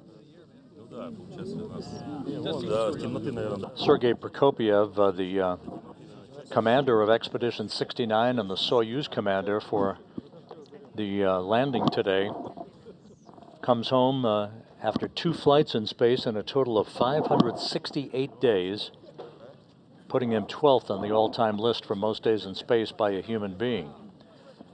And there are technicians who are gathering up the parachute that deployed about 15 minutes before touchdown.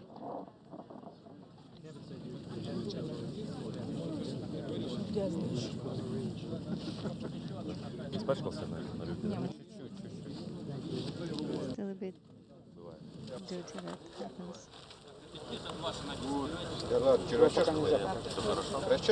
All good. Do you want me to comb your hair? Меня слышно? Слышно, Миша? Да, слышно. Ну я открываю и говорю, идет к тебе. Я просто когда начал колбасить. Полачивается. Пораньше. После филтеста. А также мочой такой примерно, да? Нормально, нет? Ничего удара не было? Такой. Приложила? So you had it was a bump, so you did feel it. This is Mission Control Houston, continuing to receive video from the landing site in south-central Kazakhstan. On the right, Sergei Prokopyev, the Soyuz commander and the commander of Expedition 69, which came to an end with the undocking of the Soyuz MS-23 this morning at 2:54 a.m. Central Time, 3:54 a.m. Eastern Time. Expedition 70 began, Prokopyev handing over command of the International Space Station to European Space Agency astronaut Andy Mogensen. Expedition 70 now well underway and will continue through the course of the fall time frame until Mogensen returns to Earth next spring with Crew 7. At about 300 meters, CAM was established again.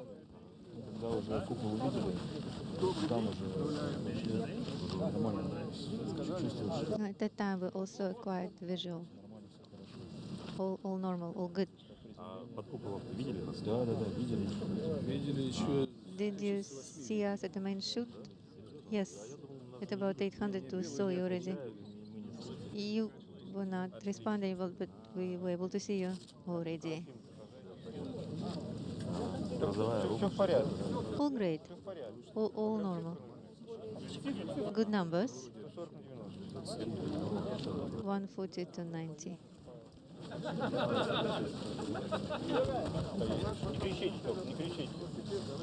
Don't scream over there.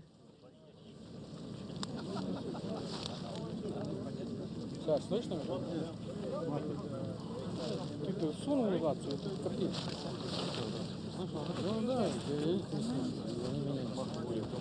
The next step for the 3 returning crew members, they'll be, as you look at the all-terrain vehicles that are on site, the 3 crew members will be carried in those chairs into a nearby inflatable medical tent to doff their Sokol launch and entry suits, get into more comfortable flight clothing, and then they'll be transported in those ATVs to 3 awaiting Russian Mi-8 helicopters to take off for a 2-hour flight back to the staging city of Karaganda to the northeast of the landing site.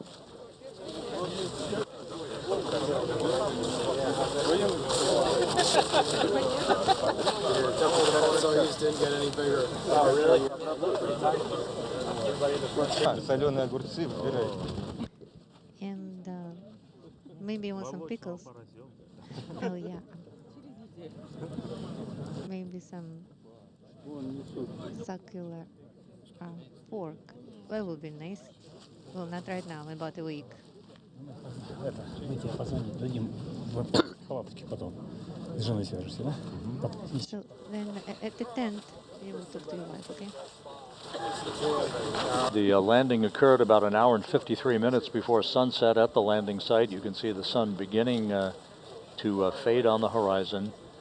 On the left in the left side of your screen is Dr. Joe Schmidt, who is Rubio's attending flight surgeon, and on the right is the NASA nurse Yana Shelopova. And then once we got all backed up, I couldn't reach it.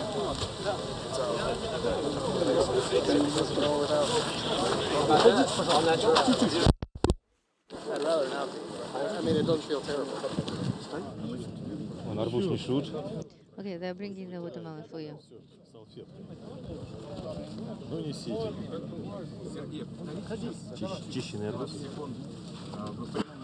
Make sure you clean it from the seeds. Okay, good. Oh, рада watermelon. Good deal. I am the commander of the search and recovery helicopter. So my apologies if we had to wait a little bit. But from all of us, we would like to give you this, the fruit of the earth. Oh, I can smell it now. Thank you. Sergei. And Dmitri Petelin, who was board engineer number 1. He and Prokopyev conducted 6 spacewalks during their time on board the International Space Station. As they should have. What did you bring from space? Good mood. And in my personal items, I had all the rings and crosses that I took with me. This is something green. I forgot what it feels like. I did request the watermelon in advance, and I appreciate it. Thank you. Let's move it a little bit closer.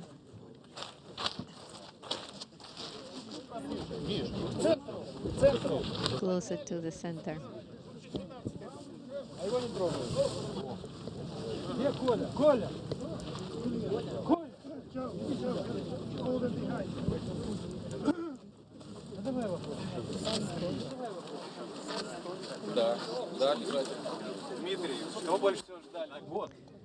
Dmitri, you've been there for a year. Yes, actually, I was expecting to be here half a year before, and we've been waiting impatiently to get back. And it was my first landing. I didn't know what to expect. Exactly today I felt it to the fullest, the loads and gravity. What did you bring to your daughters from space? I brought souvenirs, photos, images that were brought to me by Progress vehicle. Are you going to follow some experiments right now as you returned as an operator? We are planning constellation Созвездие experiments, that is with a suit and using the arm, but it will depend on physically is possible. Thank you very much. Нет, 14:34.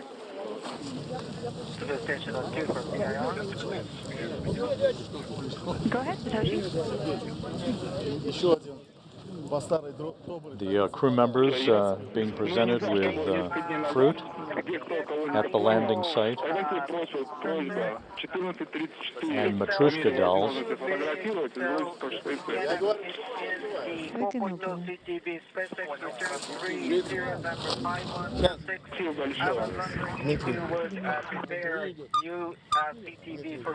for you.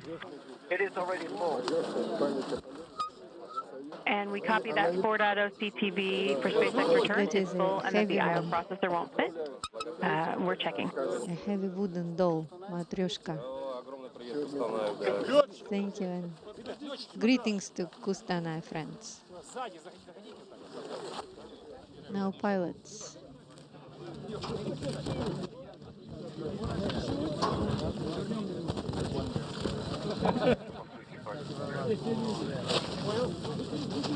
Photo, just stand in the back.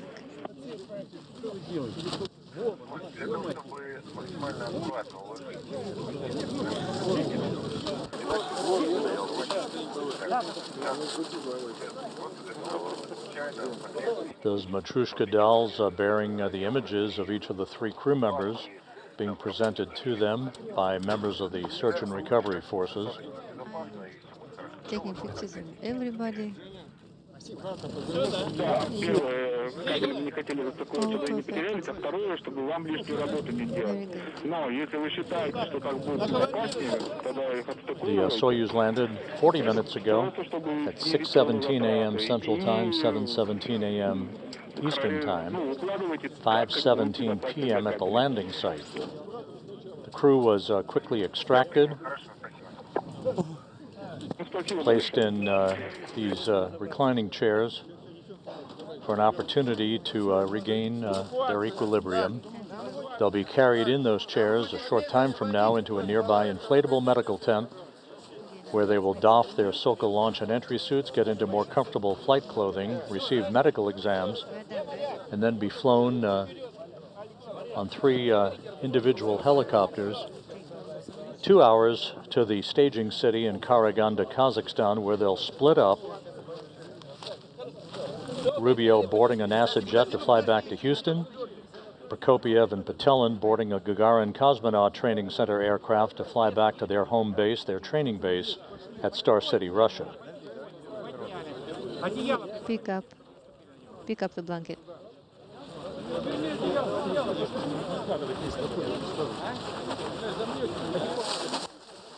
Prokopyev, thumbs up, being moved toward that medical tent.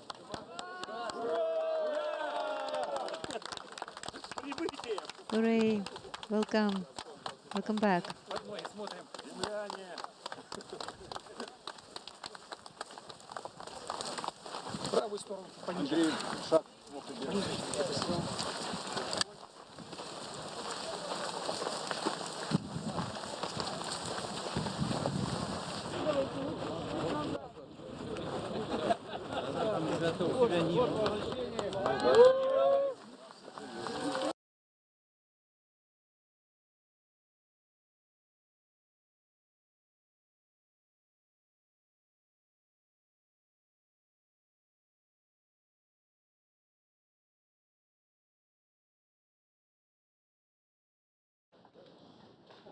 So with that, the 3 crew members being brought into the medical tent at the landing site following their pinpoint touchdown to complete a 371-day, 157-million-mile mission, the longest spaceflight by an American astronaut, Frank Rubio, the 3rd longest spaceflight in history.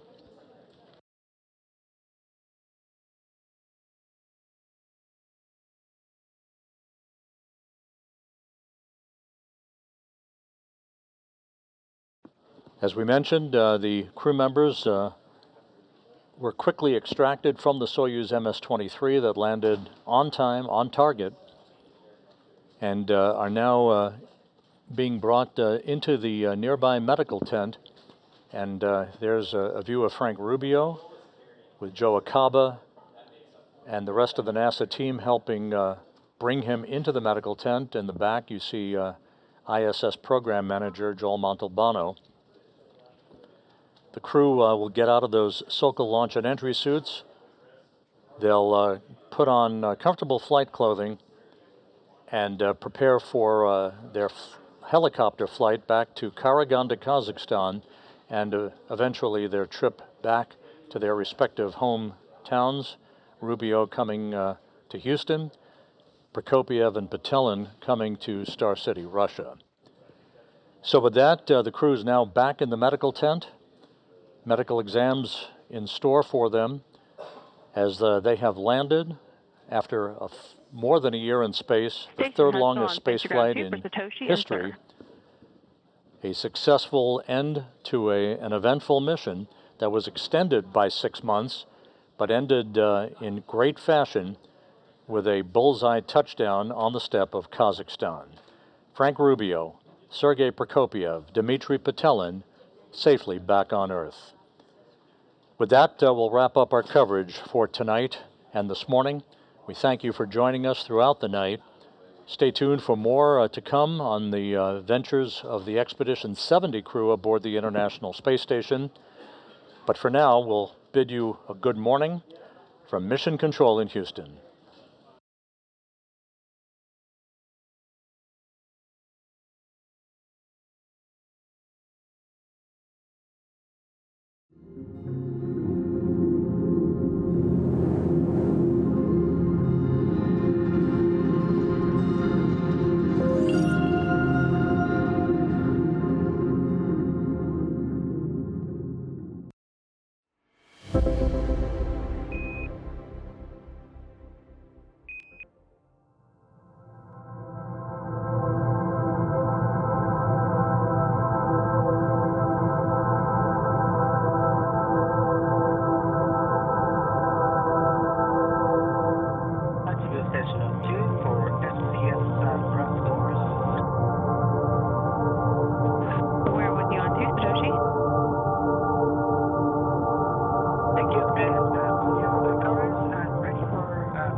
You are go to close those doors. Just a reminder to skip step 3, and when you're finished, I have an answer for you on the stowage of the processor.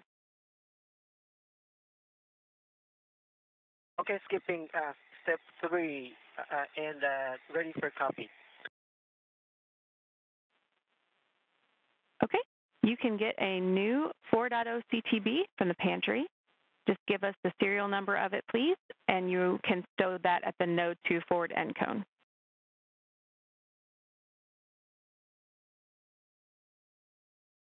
Okay, new 4.0 and reporting serial number. How can I name the new CTB?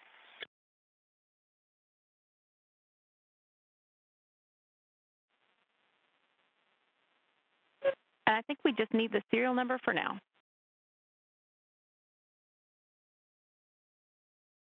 Okay, just reporting serial number. En route. Thank you.